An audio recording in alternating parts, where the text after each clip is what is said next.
जिस तरीके से चीन से डराने वाली तस्वीरें आ रही हैं, चीन के अस्पतालों में लाशों की लाइन लगी हुई है। चीन में कई अस्पताल ऐसे हैं जहां लाशों का ऐसा ढेर लगा है कि मानो अस्पताल नहीं, वो मुर्दा घर हो। और इसी बीच चीन के स्वास्थ्य मंत्रालय ने अस्पतालों को इंटरनल अलर्ट जारी किया है। BF7 से भी ज्यादा घातक कोरोना का नया वेरिएंट आ सकता है, जो इससे भी ज्यादा तबाही मचा सकता है। तो BF7 से ज्यादा खतरनाक वेरिएंट कोरोना का आने को लेकर इंटरनल चेतावनी जारी की गई है, अलर्ट जारी किया गया है चीन के स्वास्थ्य मंत्रालय की तरफ से। और इसी से जुड़ी हुई एक और बड़ी खबर आपको बता देते हैं। चीन में कोरोना से हालात लगातार बिगड़ रहे हैं और बड़ी खबर यह है कि पेकिंग यूनिवर्सिटी के 5 और प्रोफेसर जिनकी मौत हो गई है। अभी तक कुल 98 प्रोफेसर्स की मौत वहां पर हो चुकी है और लगातार यह आंकड़ा बढ़ रहा है। बिगड़ते हुए हालात से जुड़ी हुई एक और बड़ी खबर, चीन में पेकिंग यूनिवर्सिटी के 5 और प्रोफेसर्स की मौत कोविड की वजह से हो चुकी है। अब तक 98 प्रोफेसर्स मौत के मुंह में समा चुके हैं कोविड की वजह से। ये सिर्फ 1 एकड़ जमीन पर कृषि करके हर महीने 1 लाख तक कमाते हैं। इनसे सीखना है तो फ्रीडम ऐप को अभी डाउनलोड कीजिए। तो चीन में कोरोना लगातार अपने पैर पसार रहा है। जो संसाधन हैं, जो इंतजामात हैं, वो सभी नाकाफी साबित हो रहे हैं, जिसका खामियाजा आम लोगों को भुगतना पड़ रहा है।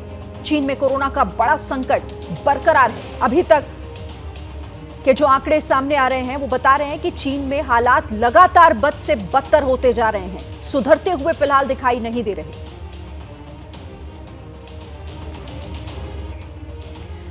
तो कोरोना की वजह से चीन में हाहाकार मचा हुआ है। हालात वहां ये हो गए हैं कि शंघाई में कुरियर के सामानों का ढेर लगा हुआ है। सामान जस के तस पड़े हुए हैं, उनकी डिलीवरी करने वाला वहां कोई नहीं। तो कोरोना इस वक्त चीन में आउट ऑफ कंट्रोल है। अस्पताल हो या फिर शमशान, हर जगह मरीजों और लाशों का ढेर लगा हुआ है। एक ताजा रिसर्च के मुताबिक चीन की आबादी के कुल 27% लोग कोविड पॉजिटिव हैं। अगले हफ्ते बीजिंग में कोविड के गंभीर केस 230% तक बढ़ सकते हैं। राजधानी बीजिंग की 70% आबादी वायरस की चपेट में ऑलरेडी आ चुकी है। चीन की हालत इस वक्त बेहद खराब है और चीन में कोरोना से मचे हाहाकार से जर्मनी भी डर गया है। जर्मनी को चीन में रह रहे अपने लोगों की चिंता सताने लगी है। कल बर्लिन से बायोएनटेक कोविड वैक्सीन चीन भेजी गई। वैक्सीन चीन में रह रहे 20,000 जर्मन नागरिकों को लगाई जाएगी। तो चीन में रह रहे जर्मन नागरिकों से जुड़ी हुई ये बड़ी खबर, बर्लिन की तरफ से कोविड वैक्सीन चीन भेजी गई है और चीन में जो 20,000 की आबादी जर्मन नागरिकों की वहां पर रह रही है, उन्हें लगाए जाने का काम वहां पर होगा। कोरोना से जुड़ा एक और बड़ा अपडेट, चीन से जो हालातों से जुड़ी हुई बड़ी खबरें सामने आ रही हैं, वो ये बताने के लिए काफी है कि कैसे अब दूसरे देशों को भी अलर्ट हो जाना चाहिए और भारत में भी इससे जुड़ी हुई जो जरूरी तैयारियां हैं वो देखने को मिल रही हैं, क्योंकि लगातार बैठकों का दौर भी जारी है। आज भी कई बैठक है जिस पर हम चर्चा लगातार कर रहे हैं। और इसी पर कई सवालों का जवाब देने के लिए हमारे साथ कई खास मेहमान भी जुड़े हुए हैं। डॉक्टर CM सिंह का मैं रुख कर लेती हूं। डॉक्टर CM सिंह, ब्रेक से पहले आप जिस का जिक्र कर रहे थे BF7, लेकिन रिसर्च में जो चीजें सामने निकल कर आ रही हैं वो ये कह रहे हैं कि एक्सपर्ट्स की इससे भी ज्यादा खतरनाक वेरिएंट आ सकता है, यानी कि आने वाले दिनों में खतरनाक स्थिति हो सकती है। और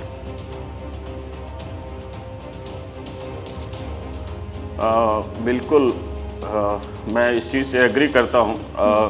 इसमें होता क्या है मैं बता दूं, जब वायरस सर्कुलेशन में होता है कम्युनिटी में, जितना ज़्यादा ही वायरस का सर्कुलेशन होता है उतना ही म्यूटेशन के भी चांसेस बढ़ते हैं। अभी तक हम जानते हैं कि ओमिक्रॉन के ही दुनिया भर में करीब 700 वेरिएंट सामने आ चुके हैं। तो इस पॉसिबिलिटी से बिल्कुल मना नहीं किया जा सकता, या आप ये कह सकते हैं कि इसकी काफ़ी हाई पॉसिबिलिटी है कि चाइना में जिस तरह से जिस लेवल का सर्कुलेशन है वायरस का, तो अलग डिफरेंट म्यूटेंट वेरिएंट आ सकता है। लेकिन डिफरेंट म्यूटेंट वेरिएंट जो अभी तक वेरिएंट है उनसे खतरनाक ही होगा ये कहना उचित नहीं होगा। हो सकता है इससे माइल्डर भी हो। तो जो आपका सवाल था, बिल्कुल चांसेस है, जहाँ भी सर्कुलेशन वायरस का जब भी ज़्यादा होगा म्यूटेशन होने की संभावना बढ़ जाएगी। और डॉक्टर CM सिंह, ये भी समझना चाहूँगी आपसे कि जिस तरीके से BF7 वेरिएंट की बात की जा रही है और भारत में भी केसेस देखे भी जा रहे हैं, हमारे यहाँ वैक्सीनेट हो चुके हैं लोग, क्या वैक्सीन उस पर कारगर है? देखिए, वैक्सीन बिल्कुल कारगर होगी, क्योंकि जो हमारे यहाँ वैक्सीन लगी है लोगों को, जी। वो काफ़ी इफेक्टिव वैक्सीन है। दोनों, कोवैक्सीन की बात हो या कोविशील्ड की हो। ठीक है। बाद में कोर्बी वैक्सीन भी बच्चों में लगी है, वो भी काफ़ी इफेक्टिव वैक्सीन है, तो वो कारगर है। लेकिन ये चीज़ हमें जान लेना बहुत ज़रूरी है कि वैक्सीन इन्फेक्शन होने को उतना नहीं बचाती है जितना कि सीवियर डिजीज होने को, मॉडरेट या सीवियर डिजीज होने को बचाती है। तो इसलिए लोगों को वैक्सीन लगवाना चाहिए, और ख़ास करके उन लोगों को जिनमें इम्यूनिटी कम होने का खतरा है, जैसे कि एल्डरली हैं, प्रेग्नेंट लेडी हैं, बच्चे हैं, या कैंसर के पेशेंट है, डायबिटीज़ के पेशेंट है, हाइपरटेंशन के पेशेंट है, या किडनी के पेशेंट है, या कार्डियक पेशेंट है। कह रहे हैं वही बात, तो कि उनको बिल्कुल बचाव है, लेकिन इसका मतलब ये नहीं कि आप बिल्कुल लापरवाह हो जाएं। आपको परवाह करनी है अपनी भी और साथ ही दूसरों की भी, और यही एकमात्र जो रास्ता है वो बचाव का बचता है। बहुत शुक्रिया सभी मेहमानों का हमारे साथ जुड़ने के लिए और इस बातचीत के लिए। हम चर्चा देखिए आगे भी करेंगे, लेकिन इसी बीच चीन में बदतर हालात को बताने वाली एक और तस्वीर भी सामने आई है। बड़ी खबर यह है इससे जुड़ी कि अस्पताल में बेड की भारी कमी है, मरीज जमीन पर लेटे हुए हैं। तस्वीर चॉन्किंग मेडिकल यूनिवर्सिटी हॉस्पिटल की बताई जा रही है, जहां से ये देखने को मिला है।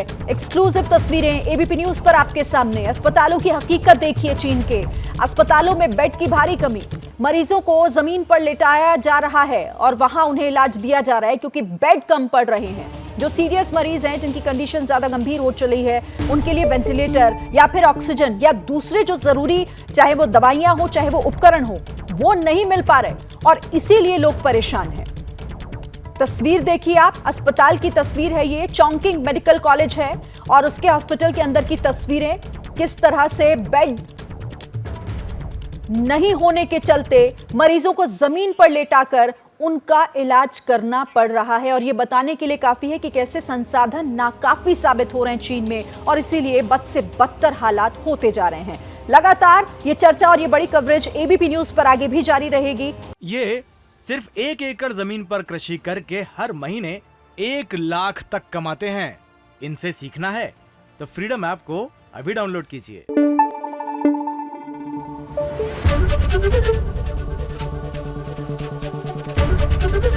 एबीपी न्यूज आपको रखे आगे।